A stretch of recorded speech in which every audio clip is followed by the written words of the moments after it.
What is going on, guys? Pound the Shop, and tonight we're talking AFR Enforcers versus the Skip White Heads. I want to show you some key differences in these things. Let's check it out.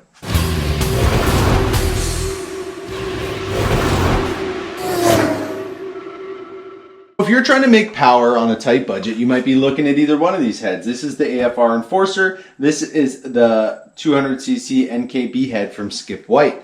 I've talked about both these heads in the past in other videos, but I wanted to show you side by side some of the differences between what's involved in hardware in the heads and castings and stuff, and help you guys decide maybe if you're kind of going back and forth between the two.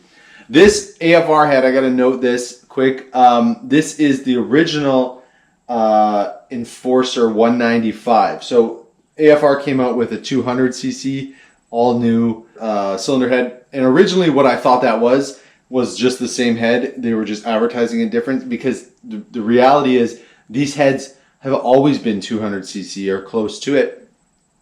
But apparently the new one, which I haven't seen yet, is, I think they call it the Enforcer E2, I guess Enforcer 2. It's a new casting, looks a little different. And it's got a slightly bigger intake valve. I believe it's got a 205 intake valve in it, or 208, 205 I believe it is. So it might be, some of these differences we're going to talk about might be a little different when it comes to casting, but the hardware stuff we're going to talk about should be all the same. But as far as this video goes, this is the original Enforcer 195cc.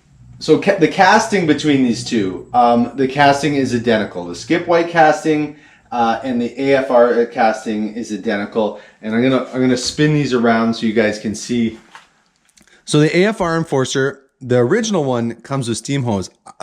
In the pictures of the new one, I don't believe it comes with steam holes anymore. The Skip White head typically doesn't come with steam holes, but Skip did these heads up for me. He also cut them to 60 cc's. That's why you'll see some marks there where they cut them down. We're going to be using this in an upcoming project.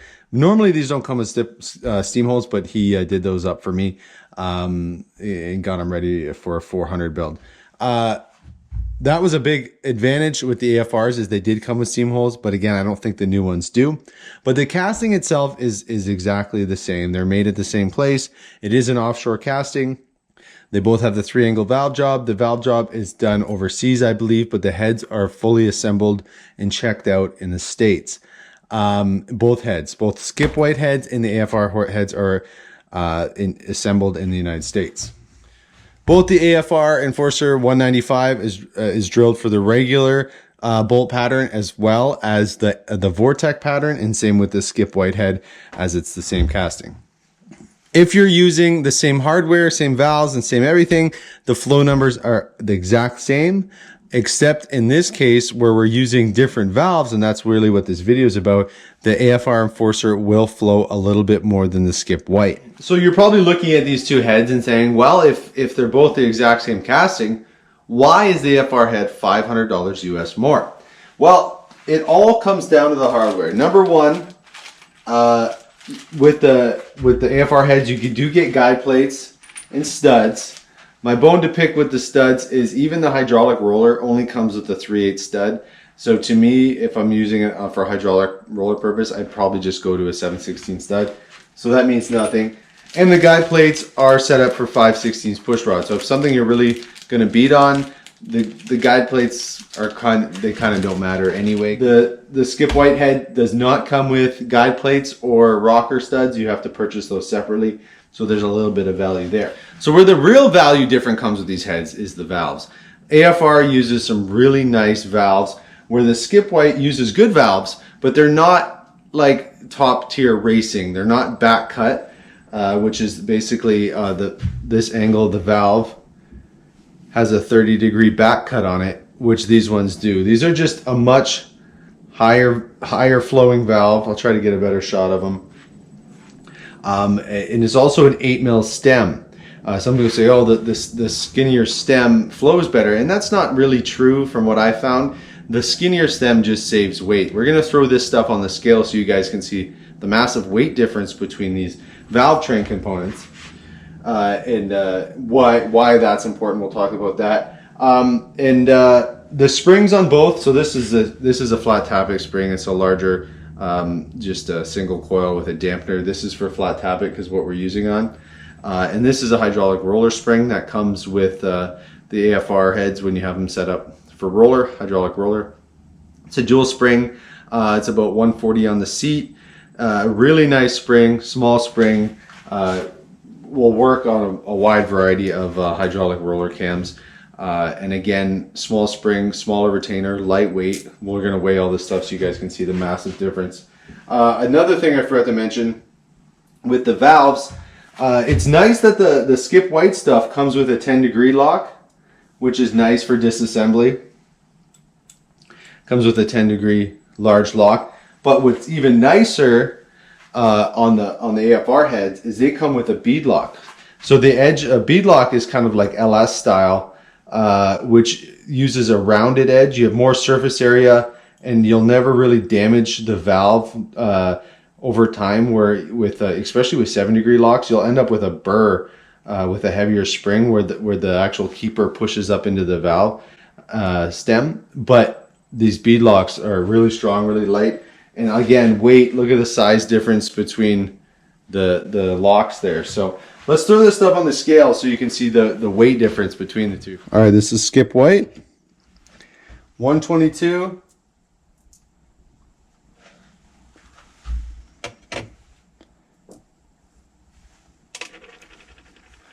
$154.8.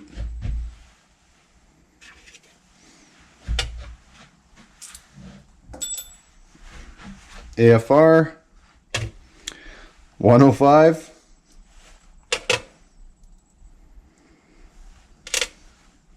$126 total. Skip White exhaust 135.4.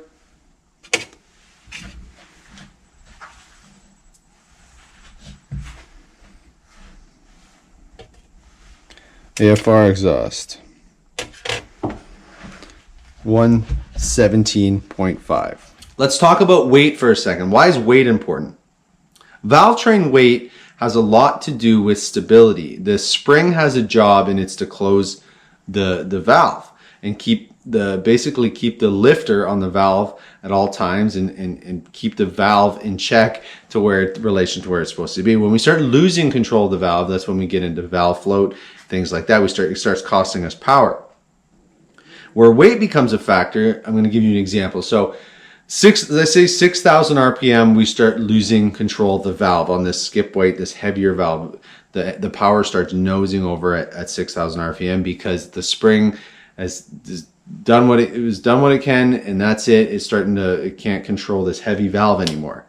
Then, using the same spring and everything else, we swap over to a lighter valve. What happens then?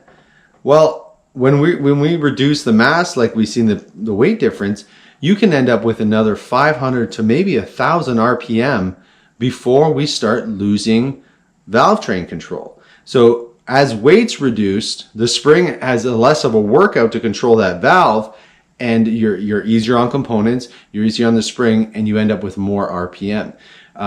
For example, a super stock engine, we race super stock, that engine hits 10,000 RPM. It's a small block. SP2 hits 10,000 RPM.